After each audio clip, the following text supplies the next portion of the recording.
Sir आपण को news room को स्वागत करुच्ची सर। आज हूँ कार्तिक पूर्णिमा अर्थात कार्तिक मासर आज जदि आम कह शेष दिन यही समय जो डंगा भसा जाए गोटे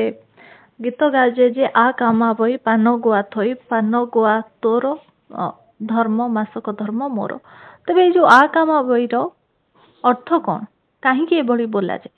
जय श्री जगन्नाथ। देखो आम ओडिशा बा उत्कल बा कलिंग थिला राज्य व्यवसाय पेंठस्थली आमर साधक माने जाभा सुमित्रा बोर्नियो बाली द्वीप को जाई सिंहल को जाकरी विभिन्न प्रकार व्यवसाय करी सेतले आमर देश को समृद्ध कराइथिले।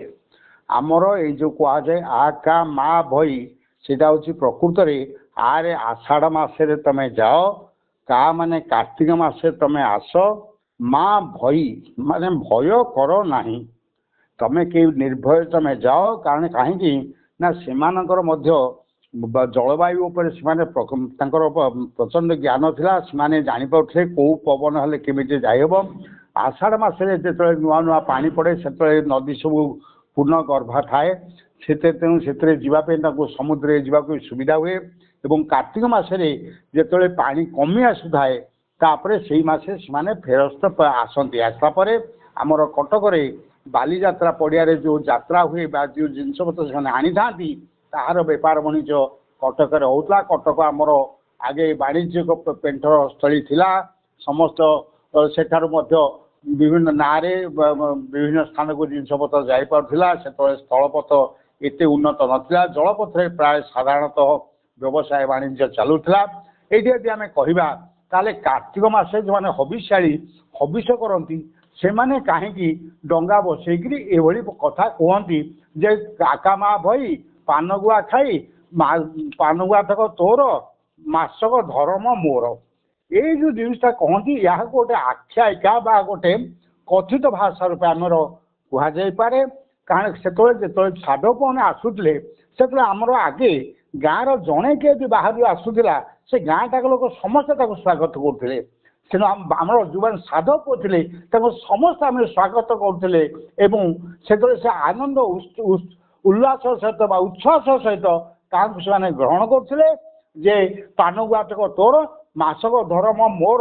ता अर्थ मो पुआ मो घर को फेरी आई आग्रह आनंद बंदाण करी घर को आणती एवं बोली था। मुख्य कथा आमर ओडिशार बा कलिंग उत्कल पूर्व कलिंग थिला तार व्यवसाय वाणिज्य परिव्याप्त आमर यही कार्तिक मासर पूर्णमीन परिस्फुट होता है एवं ठीक तापर कटक जो ऐतिहासिक बाली यात्रा रहे आहरी जीवंत रुद्धिमंत एवं आहरी प्राणवंत करथाए।